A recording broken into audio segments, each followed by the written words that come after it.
सनातन संस्कृति कॉन्क्लेव 2023 हो रहा है। इसमें मेरे साथ मंच पर मुख्य अतिथि के रूप में श्री R.K. सिन्हा जी, जिनका आशीर्वाद और मार्गदर्शन हमें विभिन्न सामाजिक, राजनीतिक सभी क्षेत्रों में हरदम मिलता है, उनका मैं अभिनंदन करना चाहता हूँ। आज के मुख्य अतिथि श्री नरेश बंसल जी, राज्यसभा से सांसद भी हैं और सह कोषाध्यक्ष भी भारतीय जनता पार्टी के हैं, उनका भी मैं अभिनंदन करना चाहता हूँ। कार्यक्रम के संयोजक श्री मनीष श्रीवास्तव जी, उनका अभिनंदन, और प्रमोद जितेंद्र तिवारी जी, हिंदुस्तान समाचार के संपादक, उनका अभिनंदन है। श्याम सुंदर सिकालिया जी, उनका अभिनंदन है, और प्रमोद कुमार मल जी, यहाँ पर उपस्थित बंधुओं।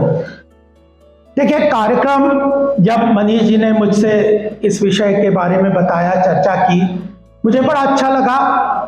आज के समय में ये बड़ा ही वर्तमान के लिए बहुत महत्वपूर्ण विषय है, सनातन संस्कृति कॉन्क्लेव। और इसके साथ जब उन्होंने कहा कि हम लोग सनातन चैम्बर ऑफ कॉमर्स को इंटीग्रेट करके काम कर रहे हैं, तो मेरे ध्यान में और मुझे बोला कि यहाँ पे इस विषय को रखना है, क्योंकि मैं आर्थिक विषय भी भारतीय जनता पार्टी की तरफ से देखता हूँ। तो मुझे लगा कि कुछ बातें हम यहाँ पे स्पष्ट रूप से आगे लेके जाएंगे, कुछ अपने विचार में रखूंगा, कुछ आप इसके 2-3-4 दिन का ये जो मंथन होगा, तो ये जो नवनीत निकल के आएगा, ये भारत की अर्थव्यवस्था को मजबूत स्थिति में ले जाने के लिए भी काम होगा। और जो इस कार्यक्रम का लक्ष्य है कि भारत विश्व गुरु के स्थान पे स्थापित हो, तो उसके कुछ विषय भी हमारे सामने आएंगे। साथियों, देखिए, आज हम देखते हैं कि भारत का प्रभाव धीरे धीरे पूरे विश्व में बढ़ता जा रहा है, और प्रधानमंत्री मोदी जी ने एक लक्ष्य हमारे सामने रखा है कि 2047 जब भारत की स्वतंत्रता को 100 वर्ष पूरे होंगे, तो भारत विश्व गुरु के स्थान पे प्रस्थापित हो। ये हम सब का सपना है, हम सब लोगों का लक्ष्य है, और इसी कार्यक्रम का उद्देश्य है।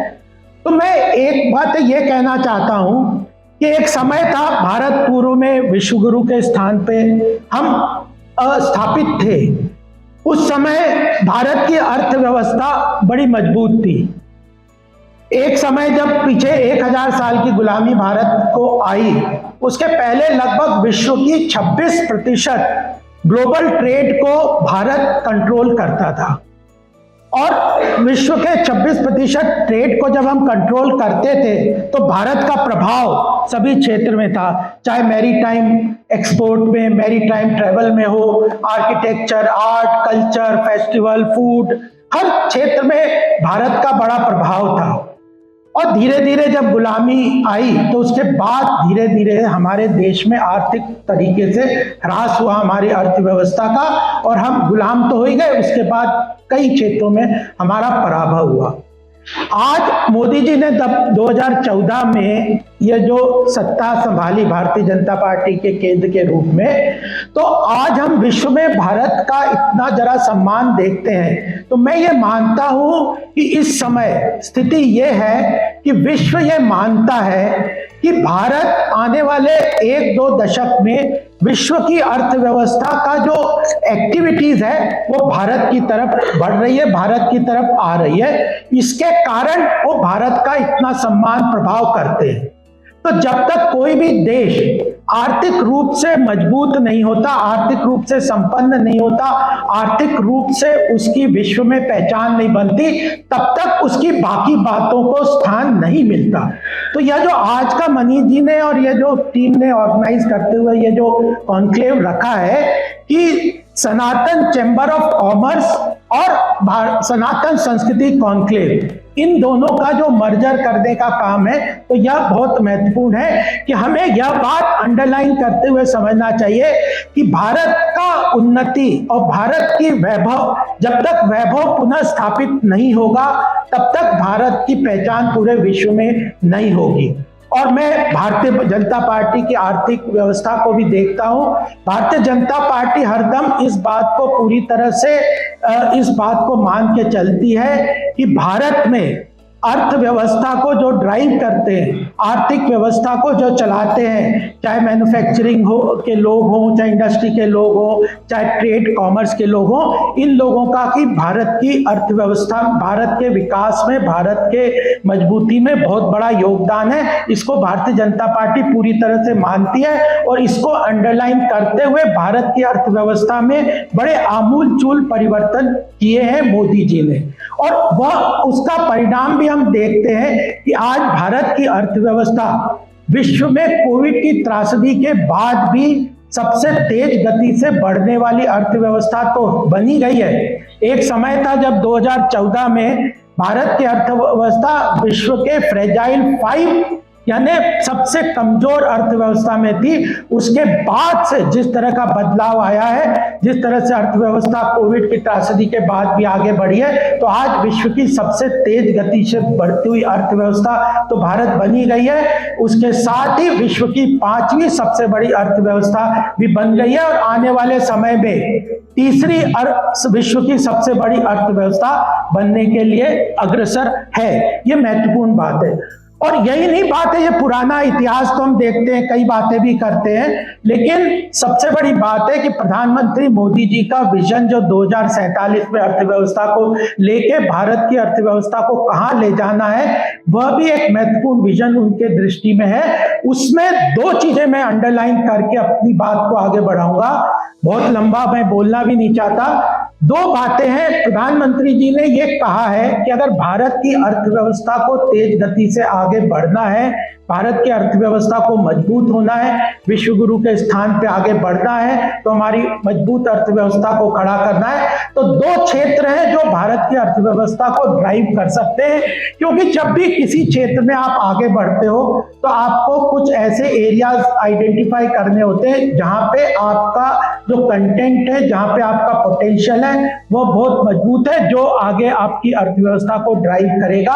और आज अभी 22 अगस्त को प्रधानमंत्री जी ने कहा था कि हमारा लक्ष्य केवल भारत की अर्थव्यवस्था को मजबूत करना ही नहीं है, केवल भारत विश्व की अर्थव्यवस्था को भी ड्राइव करने की पोटेंशियल रखता है। तो मुझे लगता है कि 2 विषय मैं आपके सामने संक्षिप्त रूप से रखूंगा। ये 2 विषय मेरे हिसाब से आने वाले समय में भारत की अर्थव्यवस्था को मजबूती प्रदान करेंगे और आगे लेके जाएंगे। एक है नॉलेज इकोनॉमी। जब हम भारत की सारी इतिहास को देखते हैं तो भारत का बहुत बड़ा पोटेंशियल है नॉलेज के क्षेत्र में। नॉलेज इकोनॉमी भारत की बहुत बड़ी अर्थव्यवस्था की पोटेंशियल के रूप में एक क्षेत्र है, और उसके अंदर प्रधानमंत्री जी ने कई क्षेत्र आइडेंटिफाई किए हैं। चाहे वो 5G स्पेक्ट्रम के लिए आज हम ग्लोबल लेवल पे लीडरशिप की फर्स्ट मूवर एडवांटेज में हम चल रहे हैं। आर्टिफिशियल इंटेलिजेंस, AI जिसको कहते हैं, इसमें भारत अपने आप में ग्लोबल लीडरशिप के रूप में स्थापित हो रहा है। प्रधानमंत्री जी का इस बार बजट के अंदर पूरा एक चैप्टर बनाया था, उन्होंने लिखा था कि new segment, innovative segment, future orientation of the budget. उनमें कुछ क्षेत्र को उन्होंने आइडेंटिफाई किया जिस क्षेत्र में प्रधानमंत्री और भारत सरकार बहुत तेजी से काम कर रही है। वो क्षेत्र भारत की अर्थव्यवस्था को बहुत तेजी से आगे लेके जाएंगे। उसके लिए एक इकोसिस्टम भी तैयार किया जा रहा है। उस इकोसिस्टम के अंतर्गत चाहे 5G स्पेक्ट्रम की बात हो, आर्टिफिशियल इंटेलिजेंस की बात हो, ग्रीन हाइड्रोजन, ये वो क्षेत्र है जहां पे भारत ग्लोबल लीडरशिप के रूप में स्टैब्लिश होके आगे बढ़ रहा है। ग्रीन हाइड्रोजन है। ऐप के क्षेत्र में नए नए ऐप बनाए जा रहे हैं। जैसे आपने कोविन में आप देखा, जिस तरह के कोविन ऐप है, जनधन अकाउंट के अंदर डायरेक्ट बेनिफिट ट्रांसफर के अंदर टेक्नोलॉजी को यूज करते हुए जो सोशल वेलफेयर स्कीम्स को भारत ने बिना करप्शन के, बिना लीकेजेस के आगे बढ़ाया है। और आज कोविन और अलग अलग तरह के ऐप को लेके पूरा विश्व भारत की उस जो कंटेंट को मान के आगे चल रहा है। तो एक तो नॉलेज इकोनॉमी बहुत बड़ा क्षेत्र है जहां पे काम सरकार बहुत अच्छी तरह से कर रही है। उसमें हमारा बहुत सारा पोटेंशियल है। उस क्षेत्र को भारत आगे लेके आगे जा रहा है। और दूसरा जो आज का विशेष सब्जेक्ट है वह है कल्चरल इकोनॉमी, सांस्कृतिक कॉन्क्लेव। प्रधानमंत्री जी ने जब G20 का यह जो नेतृत्व ग्रहण किया, उन्होंने कहा एक नॉलेज इकोनॉमी तो एक क्षेत्र है जहां भारत की अर्थव्यवस्था तेजी से आगे बढ़ेगी। दूसरा जो क्षेत्र है वो है कल्चरल इकोनॉमी, यानी भारत के अंदर अगर आप देखें जो पोटेंशियल है भारत की ग्रोथ का, जिसको उन्होंने कुछ चीजों में ग्राउंड लेवल पे लेके आए हैं। उनका कहना है कि भारत में आर्ट, कल्चर, अभी हमने कथक और भरतनाट्यम देखा, art, culture, music, dance, festival, food, handicrafts, architecture, इतने सारे भारत के अंदर पोटेंशियल है कल्चरल इकोनॉमी के अंदर। ये जो पोटेंशियल है इसको जब भारत पूरे विश्व के सामने रखेगा, भारत जब इस बात को सारे विश्व के सामने रखेगा, तो भारत की जो ट्रू पोटेंशियल, जो कैपेसिटी है, जो पोटेंशियल है भारत की अर्थव्यवस्था को, वो आगे आने वाले समय में बहुत तेजी से ड्राइव करेगा। और ये दो क्षेत्र हैं जो आने वाले क्षेत्र में भारत की इकोनॉमी को बहुत तेजी से ड्राइव करेंगे, भारत को मजबूती से स्टैब्लिश भी करेगा, भारत को विश्व स्तर पे स्टैब्लिश करेगा। और उसका एक बहुत बड़ा एक मार्ग, एक वर्तमान समय में प्रधानमंत्री मोदी जी का विजन है कि G20 का जब उन्होंने ये पूरा कॉन्सेप्ट लेके ऑर्गेनाइज किया, और जो 9-10 को भारत में उसमें कंक्लूजन होगा, जिसमें 27 कंट्रीज के हेड ऑफ द स्टेट्स आएंगे और 20 इंटरनेशनल लेवल के ऑर्गेनाइजेशंस जो ग्लोबल नरेशन और उस चीजों को ड्राइव करते हैं, उनके हेड्स यहाँ पे आएंगे। तो उसके पहले 56 सेंटर्स में, पूरे देश के 56 सिटीज में उन्होंने ये डिफरेंट प्रोग्राम्स G20 के रखे, और उन पूरे देश के जो हर स्टेट्स में कम से कम एक स्टेट्स का कार्यक्रम रखा, और उस स्टेट्स में उन्होंने कहा उस क्षेत्र के ये जो कल्चरल इकोनॉमी, कल्चरल जो सांस्कृतिक पोटेंशियल है, उनका पूरा प्रदर्शन, उन 1 लाख इन्फ्लुएंसर जब देश में आएंगे, उनके सामने जब हम अपनी इस बात को रखेंगे जो मैंने आपको बताए, आर्ट, कल्चर एक्सेट्रा पे, म्यूजिक, डांस, सबको इनको रखेंगे, तो ये अपने आप में ग्लोबल इन्वेस्टर्स, ग्लोबल इन्फ्लुएंसर्स बन के अपने देश में जाएंगे। तो यह भारत की इस सांस्कृतिक विरासत को पूरे विश्व में रखेंगे। तो मुझे लगता है कि यह दोनों बातें बहुत महत्वपूर्ण है। आने वाले समय में भारत की अर्थव्यवस्था को बहुत तेजी से बढ़ाने में उनका योगदान भी रहेगा, और भारत में इन दोनों में ग्लोबल लीडरशिप की पोटेंशियल है। और इस कॉन्क्लेव के माध्यम से भी हम इस बात को आगे लेके जाएंगे, तो हमें हम अपने आप में बहुत बड़ा एक अचीवमेंट इस कॉन्क्लेव का लेके जाएंगे। आज अभी मैं मनीष जी से पहले, इस कार्यक्रम के पहले बैठे थे तो बात कर रहे थे कि आज ग्लोबल लीडरशिप के अंदर अगर आप देखें कि इंटरनेशनल और मेजर कंपनीज को, उनमें भारत के व्यक्ति उनको लीड कर रहे हैं। भारत के लोग वहां पे, चाहे अमेरिका की कंपनी हो, चाहे यूरोप की कंपनी हो, माइक्रोसॉफ्ट में सत्य नडेला उसको CEO हैं, लीड कर रहे हैं। अल्फाबेट बहुत बड़ी कंपनी है टेक्नोलॉजी के फेज में, उसको सुंदर पिचाई लीड कर रहे हैं। एडोबी ग्लोबल सॉफ्टवेयर डेवलपमेंट के काम कर रहे हैं, उसको शांतनु नारायण लीड कर रहे हैं। अरविंद कृष्णा IBM को लीड कर रहे हैं, और ऐसे अनेक कंपनीज हैं ग्लोबल लेवल पे, उसको लीड कर रहे हैं। तो भारतीय संस्कृति, भारतीय धर्म, इसका बहुत बड़ा बोलबाला विश्व स्तर पे हो रहा है। इस सब को हम अगर पहचानेंगे तो मुझे लगता है कि हम इस जो लक्ष्य अपना है कि 2047 में विश्व गुरु के स्थान पे अपने आप को स्थापित कर पाएंगे, तो यह भी एक महत्वपूर्ण लक्ष्य हम सब प्राप्त करेंगे। अभी इन्होंने यहाँ पे बातचीत में चीजें आ रही थी कि ऋषि सुनक जो UK के प्राइम मिनिस्टर है, उन्होंने कहा कि मैं अपने आप को स्वाभिमानी हिंदू मानता हूँ, I am a proud Hindu.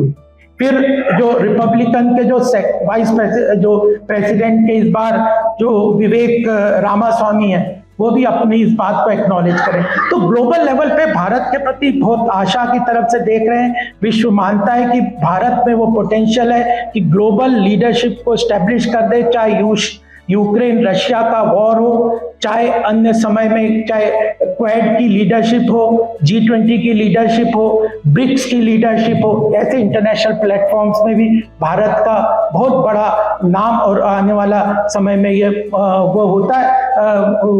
आने वाले में पोटेंशियल है। और लास्ट में यह बात मैं कह के अपनी बात को समाप्त करना चाहूंगा कि प्रधानमंत्री जी ने जब 9 अगस्त को यह जो पंचप्रण के रूप में यह बात कही थी, मेरी माटी मेरा देश, तो उसमें उन्होंने एक ही बात कही थी कि हमारे सामने लक्ष्य क्लियर है, हमारे सामने रास्ता क्लियर है, लेकिन इसको सामूहिक संकल्प और आत्मविश्वास स्वाभिमान के द्वारा प्राप्त करना पड़ेगा और इसको सामूहिक संकल्प के रूप में प्राप्त करना पड़ेगा। तो यह जो स्वाभिमान जगाने का काम है यह ऑर्गेनाइजेशन कर रही है, यह इसके लिए इसका मैं बहुत अभिनंदन करता हूँ। मुझे बुलाया इसके लिए भी बहुत मैं इनका आभारी हूँ, अभिनंदन करता हूँ। आप सब ने मेरी बात को सुना, इसके लिए आप सबका बहुत बहुत धन्यवाद। मैं अपना वक्तव्य समाप्त करने के पहले 2-3 लाइनें जरूर आपको सुनाना चाहता हूं, जो कि कई लोगों ने सुनी होगी कि राष्ट्रभक्ति ले हृदय में, हो खड़ा यदि देश सारा, संकटों को मात कर या राष्ट्र विजयी हो हमारा, यह संकल्प हम सबके लिए बहुत आवश्यक है।